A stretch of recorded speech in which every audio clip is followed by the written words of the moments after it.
melakukan proyek ini. Nah, 6 orang ini akan bekerja selama 8 jam per hari untuk waktu 5 hari dalam kurun waktu 4 minggu.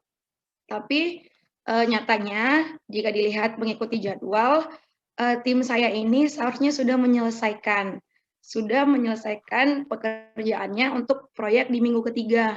Setelah saya review lagi, ternyata tim saya hanya mampu menyelesaikan 50% daripada waktu yang telah ditentukan, dan biaya yang telah dihabiskan adalah 25%. Jadi dari informasi-informasi ini, saya ingin mengkalkulasikan out value-nya, yaitu kita juga harus menentukan BAC, AC, SP, SPI, PF, EF, CF, dan CPI. Nah, di sini juga saya akan menceklis nih, apa-apa saja langkah-langkah ataupun kesimpulan-kesimpulan dari informasi ini. Langsung saja ke jawabannya. Nah, di sini diketahui bahwa BAC itu adalah 55.000. Seperti yang teman-teman ketahui, dari Teddy, dari Rizky, dan dari Kak Flora juga telah sangat menjelaskan apa itu BAC. BAC itu merupakan budget keseluruhan ataupun rencana awal kita untuk menjalankan suatu proyek. Nah, BAC saya ini 55.000 dolar. Terus diketahui lagi AC-nya 25.000 dolar. Kenapa 25.000 dolar? Karena balik lagi ke soalnya, di sini nyatanya, aktualnya, tim saya hanya mampu menyelesaikan 50%, di mana harganya itu 25 dolar. Jadi bisa disimpulkan bahwa AC ini adalah aktual dari cost. Apa yang kita keluarkan pada saat itu, itulah merupakan AC-nya. Oke, langsung saja kita menghitung PV-nya. PV ini adalah plan value, di mana BAC dikali plan persen komplit. Di sini 55% dikali 75%, yaitu 41.250. Mungkin teman-teman bertanya, ini kenapa kok bisa 75%? Kita balik lagi ke soal. Di sini dijelaskan tim saya hanya mampu menyelesaikannya itu pada minggu ketiga. Nah, karena di sini ada 4 minggu, berarti minggu ketiganya ini seharusnya sudah selesai 75% dari pekerjaan. Makanya, balik lagi, dari PP-nya ini seharusnya sudah menyelesaikan 75% dari pekerjaan, di mana hasil yang diharapkan, ataupun budget yang sudah diharapkan, yang sudah habis itu 41.250. Nah, sekarang kita balik lagi. Itu adalah PV, itu plan-nya. Kita balik lagi ke EV. EV ini merupakan BAC dikali aktual complete plan. Aktual complete. Nah, di sini BAC-nya kan yang kita ketahui kan 55.000. Aktualnya itu 50%. Dari mana kita ketahui 50%? Kita balik lagi ke soal. Di sini dijelaskan bahwa pada minggu ketiga tersebut, tim saya hanya mampu menyelesaikan 50%. Nah, jadi seharusnya dari 50% itu seharusnya mereka anggarannya itu sudah habis 27.500 dolar. Nah, itu adalah merupakan akumulasi awal. Jadi kita ingin mengetahui lagi nih, apakah dari proyek-proyek yang saya lakukan ini dengan tim saya ini, apakah sesuai jadwal atau tidak? Mari kita hitung di SP, CP, SPI, dan CPI. Kita mulai dulu dari SP. SP ini merupakan biayanya nih, kita pengen tahu biaya kita ini berkurang atau enggak. Jadi SP ini merupakan dari EV dikurang PV, di mana EV-nya itu adalah 27.500. 27.500 ini dikurangin sama aktualnya. Aktualnya itu 41.250. EV ini kita dapat dari hasil yang ini ya, teman-teman. Terus PV-nya ini kita dapat hasilnya dari ini. Jadi hasilnya adalah minus 13.750. Jadi 13.750 ini seharusnya pada minggu ketiga kita itu tidak menghabiskan 27.500 saja. Seharusnya kita tambahin lagi 13.750 supaya genaplah sesuai dengan plan kita. Tapi kan nyatanya tim saya hanya mampu menyelesaikan 50%. Makanya kita ini terlambat Rp13.750.000 dolar. Selanjutnya terusnya kita mengikuti dari yang CV. CV ini merupakan akumulasi dari EV dikurang AC. CV ini perlu diketahui, ini tuh untuk memberitahu perbedaan apa yang sudah kita rencanakan sama apa yang sudah kita peroleh ataupun yang sudah kita lakukan. Jadi EV-nya itu ada 27.500 dikurang 25.000 dolar, maka hasilnya itu 2.500. Nah, seperti yang sudah dijelaskan oleh Kak Flora dan Rizky, di mana jika CV-nya itu negatif, berarti itu kelebihan biaya.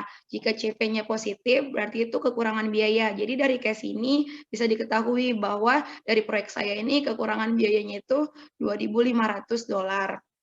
Oke, selanjutnya kita akan langsung ke SPI-nya. SPI ini merupakan kita itu pengen tahu kita ini schedule-nya itu berada di luar, tepat waktu, atau terlambat. Jadi EV dikurang akumulasinya itu adalah EV dikurang PV. PV-nya itu kita ketahui adalah 27.500, PV-nya itu 41.250. Jadi itu hasilnya 0,67. Seperti yang teman-teman ketahui juga, jika hasilnya sama dengan 1, berarti itu tepat waktu. Jika hasilnya lebih dari 1, berarti itu kecepatan. Kalau misalnya hasilnya kurang dari 1, berarti dia itu terlambat. Seperti yang hasil yang sudah saya dapat ini adalah 0,67. Berarti itu tuh terlambat dari jadwal. Kita bisa balik lagi ya teman-teman ke soalnya. Nah, di sini seharusnya kan tim saya itu sudah menyelesaikan 75%, sementara di sini cuma 50%. Berarti dari soal saja sudah kita bisa tahu ternyata saya ini dan tim saya ini terlambat. Tapi lebih rincinya terlambatnya itu dengan indeksnya 0,67. Dan selanjutnya itu CPI. CPI ini adalah akumulasi dari EV dikurang AC. Jadi 27.500 dibagi sama dengan 25.000, maka hasilnya 1,1. Nah, CPI ini untuk memberitahu bahwa anggarannya ini berada di atas atau di bawah anggaran. Karena anggaran aslinya kan 55.000 dolar. Karena di sini hasilnya 1,1, berarti itu menyatakan bahwa budget yang dikeluarkan itu lebih sedikit atau lebih hemat. Jika hasilnya itu kurang dari 1, misalnya sini 0, sekian lah gitu, itu berarti menyatakan bahwa dia itu lebih boros atau mengeluarkan lebih. Jadi dari case ini bisa disimpulkan bahwa proyek saya ini sudah yang sudah direncanakan. Jadi saya akan mencoba menceklis apa-apa saja yang bisa diambil kesimpulan. Nah, di sini the project is ahead of schedule. Di sini tidak di-checklist karena kita balik lagi. Karena di sini kan SPI-nya kan 0,67. Jadi karena 0,67 dia itu terlambat. Makanya yang di-checklist itu adalah yang project is behind schedule. Terus yang saya checklist lagi yaitu you should consider crashing the schedule. Seperti yang kita ketahui bahwa schedule saya ini sudah telat dan anggarannya itu dan saya itu juga kekurangan biaya. Makanya perlu crashing the schedule, perlu membenahi lagi schedule-nya seperti yang di awal Ibu Dwi sudah menjelaskan, mungkin bisa ditambahin lagi anggota-anggotanya ataupun bisa di-reschedule lagi supaya proyek saya ini dapat selesai dengan baik. Dan di sini juga dibilang the project is over budget. Di sini saya tidak checklist karena kita balik lagi ke hasilnya. Di sini tidak over budget karena CPI saya itu sudah lebih dari 1. Makanya saya checklistnya ini di under budget karena dia itu hemat. Terus you should find a way to cut cost. Di sini saya tidak perlu nge-cut karena saya sudah hemat. Oke, selanjutnya saya akan menjelaskan lagi di bagian D. Saya ingin menjelaskan sedikit, ini poin yang terakhir dari kelompok kami. Di sini saya sebagai project manager itu ada dana, ada budget 800.000 dolar. Nah, karena mempunyai 2 tim programmer dan itu akan bekerja untuk 6 bulan dengan total waktu 10.000 jam. Nah, sesuai dengan schedule, seharusnya tim saya ini menyelesaikan 38% dari pekerjaannya. Tapi nyatanya mereka sudah menyelesaikan 40% komplit. Dan di sini case-nya lagi, saya malah spend money, mengeluarkan uang itu 50% dari budget. Nah, di sini saya, Rizky Putri dan Kak Flora akan mencoba untuk mengkalkulasinya. Saya akan mulai dari BAC.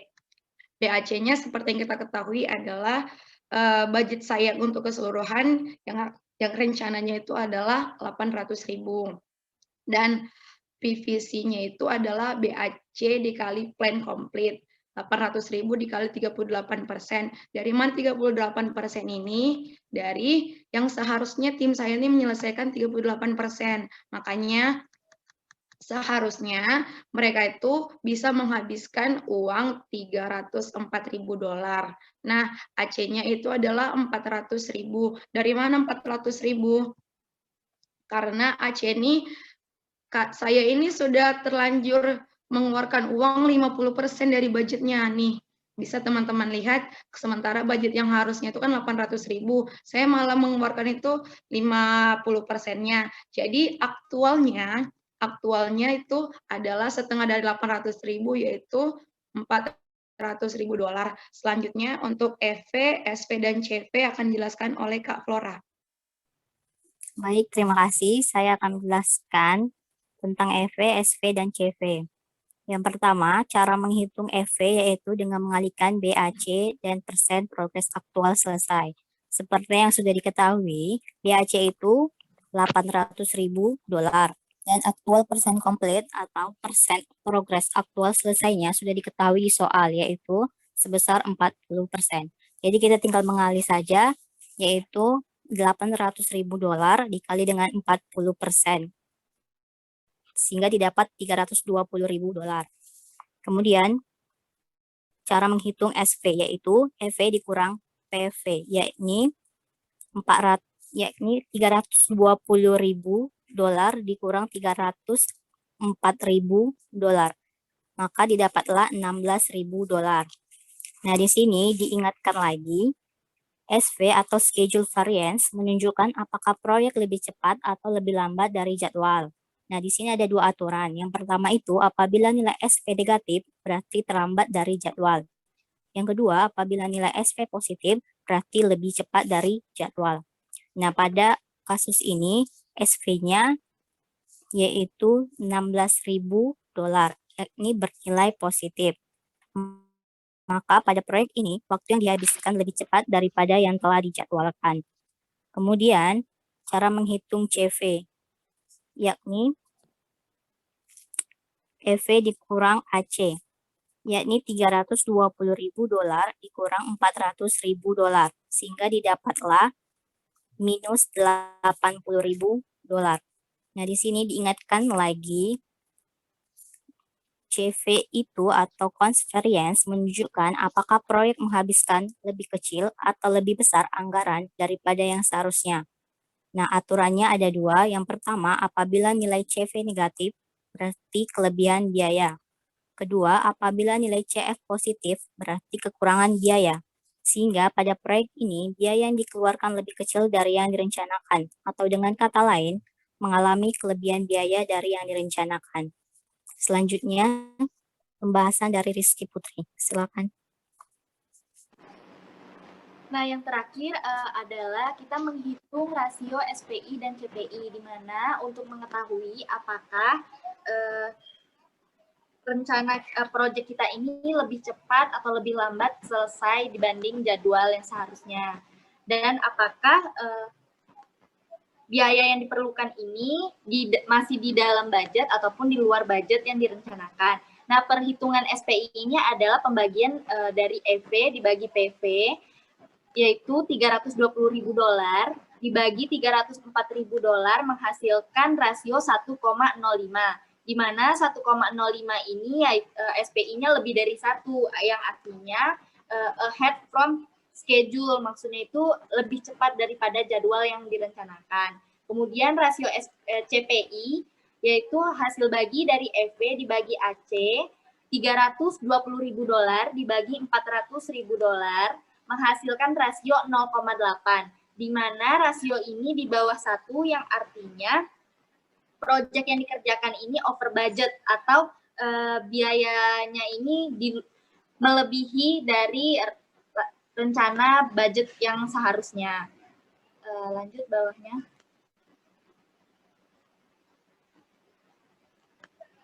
Maaf, ini di PowerPoint-nya salah. Seharusnya ini adalah kesimpulan jawaban dari poin D. Nah, saya akan men-checklist kesimpulan dari poin D ini. Yang pertama itu adalah mengenai SPI. Yang saya checklist adalah the project is ahead of schedule. Karena hasil dari rasio SPI ini di atas 1 yang menyatakan bahwa project ini lebih cepat dibandingkan jadwal yang seharusnya. Kemudian untuk rasio CPI-nya menghasilkan rasio di bawah 1 dengan kesimpulan yaitu proyek yang dikerjakan ini over budget atau biaya yang diperlukan ini lebih besar dibandingkan rencana awal. Nah, maka kita harus mencari cara gimana caranya untuk mengurangi biaya tersebut atau mencari cara untuk to cut cost-nya atau memotong biaya yang seharusnya bisa dengan mengurangi alat-alat yang diperlukan ataupun mengurangi sumber daya. Seperti itu. Jadi kesimpulan dari nomor 2 ini atau hasil diskusi kami ini adalah CPI dan SPI ini adalah untuk menghitung rasio. Kemudian apabila CPI dan SPI di bawah 1 dan CP dan SP ini bernilai negatif, maka proyek ini dapat menghasilkan masalah ataupun trouble. Kemudian kesimpulan lainnya itu apabila SPI rasionya di bawah 1, maka behind schedule ataupun lebih lambat daripada jadwal. Dan jika CPI rasionya kurang daripada 1, maka dapat dikatakan bahwa proyek itu mengalami over budget atau melebihi dari rencana atau rencana dana yang seharusnya. Nah, kata kunci dari penyelesaian soal ini adalah lower sama dengan loser. Maksudnya itu semakin rendah CPI dan SPI ini apabila di bawah 1, maka proyek ini akan mengalami kegagalan. Mungkin itu saja yang dapat kami jelaskan dari hasil diskusi kami. Apabila ada kesalahan, mohon dimaafkan. Wassalamualaikum warahmatullahi wabarakatuh. Waalaikumsalam warahmatullahi wabarakatuh. Bagus sekali